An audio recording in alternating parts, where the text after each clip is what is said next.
కర్నూలు నగరాన్ని కాలుష్య నగరంగా మార్చొద్దు అంటూ పట్టణ పౌర సంక్షేమ సంఘం ఆధ్వర్యంలో ప్రారంభానికి నోచుకొని మురికినీటి శుద్ధి కేంద్రాల వద్ద పర్యటన నిర్వహించారు.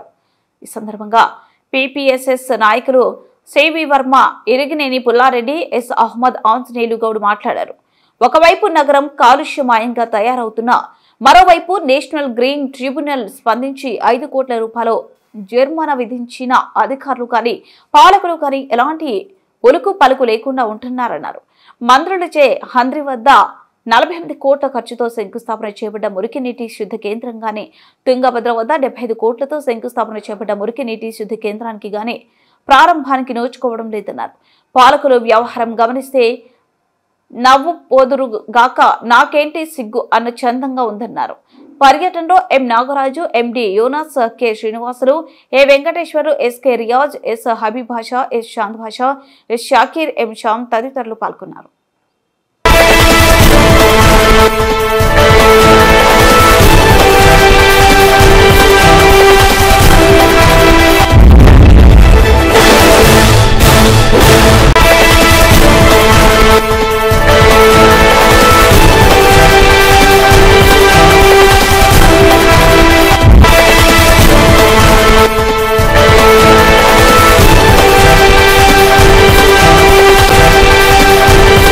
కర్నూలు నగరంలో హంద్రి నది దగ్గర ఒకటి మురుగునీటి శుద్ధి కేంద్రం ఉంది.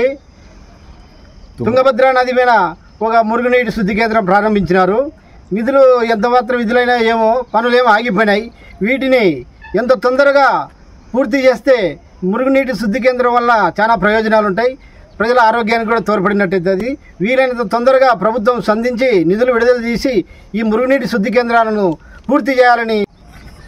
కర్నూలు నగరము కాలుష్య నగరంగా తయారైపోయింది. వేరుకేమో కర్నూలు మధ్యలో, కర్నూలు చుట్టూ నదులు ఉన్నాయి. కానీ ఇవన్నీ కూడా ప్రమాదకరంగా తయారైనవి. ఈ నదులన్నీ కూడా కాలుష్యాన్ని పెంచేటువంటి కాలుష్య అభివృద్ధి నదులుగా తయారైనాయి. మరి ఎన్నో విమర్శలు వస్తూ ఉన్నాయి. నేషనల్ గ్రీన్ ట్రిబ్యునల్ వాళ్ళు ఎంటవన్నారు. దాదాపు 5 కోట్ల రూపాయలు మున్సిపల్ కార్పొరేషన్కు జుర్మానా వేసినట్లు కూడా తెలిసింది. అయినా అధికారులు కానీ పాలకులు కానీ స్పందించాల్సినంత స్పందించడంలే. దాదాపు 5 సంవత్సరాల కిందట హంద్రి దగ్గర ఒక మురికినీటి శుద్ధి కేంద్రం దాదాపు 48 కోట్లతో 5 మంది మంత్రులు శంకుస్థాపన చేశారు.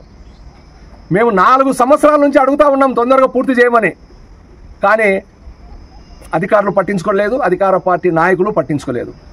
అలాగే తుంగభద్ర దగ్గర సంవత్సరం క్రితము దాదాపు 75 కోట్ల రూపాయలతో ఇక్కడ కూడా ఒక మురికినీటి శుద్ధి కేంద్రాన్ని ప్రారంభించారు. కానీ నిలబడిపోయినాయి. అక్కడ నిలబడిపోయినాయి, ఇక్కడ నిలబడిపోయినాయి. ఇవన్నీ పూర్తి అయితే హంద్రి దగ్గర ఉండేటువంటి మురికినీటి శుద్ధి కేంద్రం కానీ పూర్తి అయితే ప్రతిరోజు కూడా 10 మిలియన్ల లీటర్ల మురికినీటిని శుద్ధి చేయొచ్చు. అలాగే ఇక్కడ ఈ మురికినీటి శుద్ధి కేంద్రం కానీ పూర్తయితే ప్రతిరోజు కూడా 35 మిలియన్ లీటర్ల మురికినీటిని శుద్ధి చేయొచ్చు. 100 కోట్ల రూపాయలు ఊరికి మురిగిపోతూ ఉన్నాయి. మరి టెండర్లు పిలిచి ఎందుకు ఈ రకంగా పనులు నిలబడిపోయినాయి? ప్రజాప్రతినిధులు స్పందించాలి, ఉన్నతాధికారులు కూడా స్పందించాలి. కర్నూలు నగర ప్రజల ఆరోగ్యాన్ని కాపాడాలి. మొత్తము దుర్వాసన కర్నూలు నగరంలో ఉండేటువంటి నదులన్నీ కూడా మురికినీరు మొత్తం నిలబడింది నదులలో పోయి.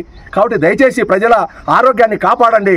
తొందరలో మురికినీటి శుద్ధి కేంద్రాలను పూర్తి చేయాలని చెప్పి పట్టణ పౌర సంక్షేమ సంఘంగా ప్రభుత్వాన్ని డిమాండ్ చేస్తూ ఉన్నారు. ये जो प्रोजेक्ट है जो जमीचट के पास जो प्रोजेक्ट हमारे को रुक गया है काम, जो क्लीन करने का नालियों का पानी जो फिल्टर करने का है, इसको कंटिन्यू करने का है काम.